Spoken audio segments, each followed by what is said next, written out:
L'université Mentouri de Constantine est l'une des plus anciennes et des plus importantes universités, sinon la plus importante du pays.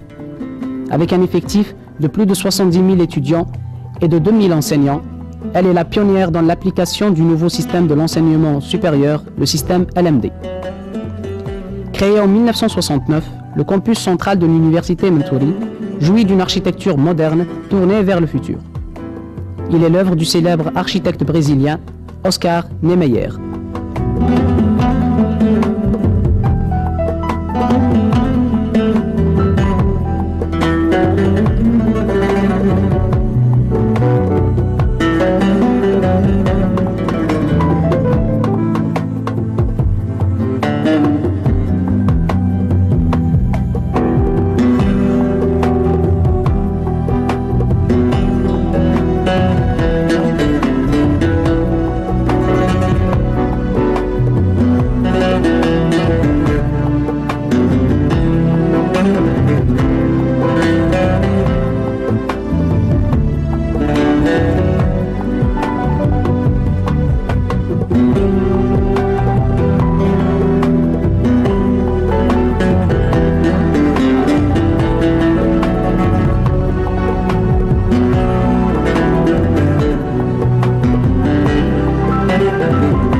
L'UMC possède plusieurs pôles d'excellence tels que la médecine, les sciences fondamentales, l'urbanisme, la nutrition et la technologie alimentaire, les langues et les lettres, l'électronique, ainsi que les sciences humaines et sociales.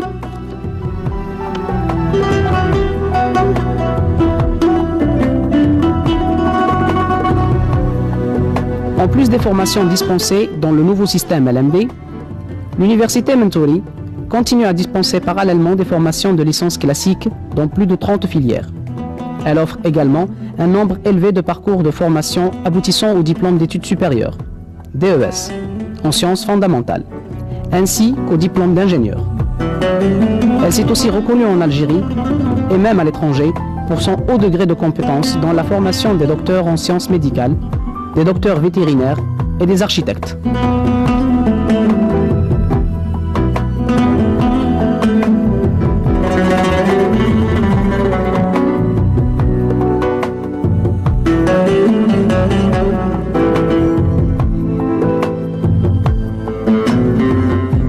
L'université Mentouri est répartie en une douzaine de campus à travers toute la ville de Constantine.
ces dernières années, l'université s'est dotée de moyens pédagogiques, scientifiques, matériels et structurels supplémentaires qui lui permettent de mieux répondre aux attentes de la société tout en s'intégrant au système international de l'enseignement supérieur. Avec plus de 500 enseignants de rang magistral, l'Université Mentori de Constantine offre une panoplie de formations doctorales prises en charge par plus de 80 laboratoires de recherche.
Avec ses fonds pluridisciplinaires, multilingues et multiformes, la Bibliothèque universitaire centrale constitue le noyau du système documentaire de l'Université Mentori.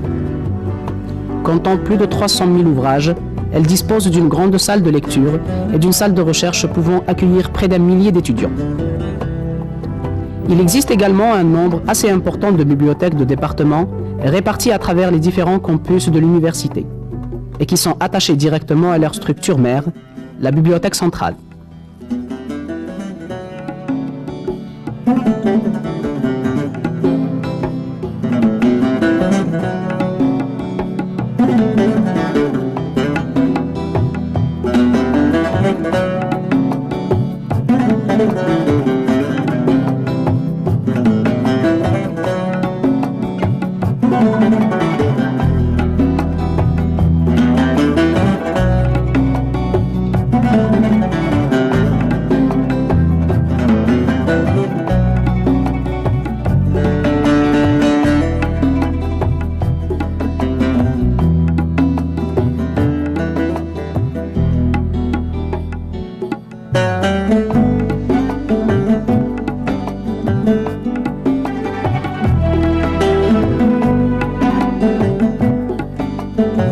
Ces dernières années, la Bibliothèque universitaire centrale a élargi ses services aux étudiants non-voyants. La section de Braille est composée d'une salle de travail et d'un laboratoire équipé de cabines semi-isolées dotées d'appareils enregistreurs adaptés à ce handicap.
Le Centre national d'audiovisuel, rattaché à l'Université Mentori, est l'un des plus importants du pays. Il est composé d'un service photographie et d'un service vidéo-reportage.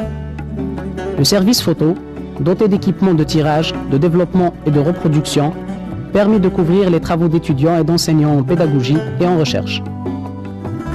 Le service vidéo-reportage est équipé d'un plateau de production, d'une régie et d'une salle de montage. Il assure l'enregistrement des cours pédagogiques et des débats scientifiques. Il assure également la couverture des différentes manifestations scientifiques et culturelles.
السادة الحضور، أساتذتي الكرام، في مثل هذه اللحظات الكريمة يشرفني أصالة عن نفسي ونيابة عن كل زملائي وزميلاتي الطلبة المتفوقين في الدفعة المتخرجة للسنة الجامعية جويليا 2005 أن نعبر لكم عن جزيل شكرنا وعميق امتناننا على ما بذلتموه من جهد في سبيل ترقية الجامعة وخدمة العلم والمعرفة، وعلى الرعاية الفائقة التي أحطتمونا بها خلال وجودنا بالجامعة، والتي بفضلها اليوم نحظى بهذا التتويج والتكريم الذي هو ثمرة جهودي وحصيلة سنوات من الجد والدراسة والعمل المتواصل قدمه كل الأساتذة والعمال والإداريين والمسؤولين على حد سواء. وبهذه المناسبة اسمحوا لنا أيها الحضور الكريم أن نتقدم باسمكم جميعا بأسمى عبارات التقدير والعرفان لكل هؤلاء، وفي مقدمتهم السيد رئيس الجامعة وكل الطاقم البيداغوجي والإداري وكافة المسؤولين. فشكرا لهؤلاء وشكرا لكل الذين ساهموا من قريب أو بعيد في صنع هذا النجاح، آملين من طلاب السنوات القادمة أن يواصلوا الدرب على طلب العلم وبذل المزيد من الجهد والعمل ليكونوا خير خلف لخير سلف. والسلام عليكم ورحمة الله تعالى وبركاته.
الكريم.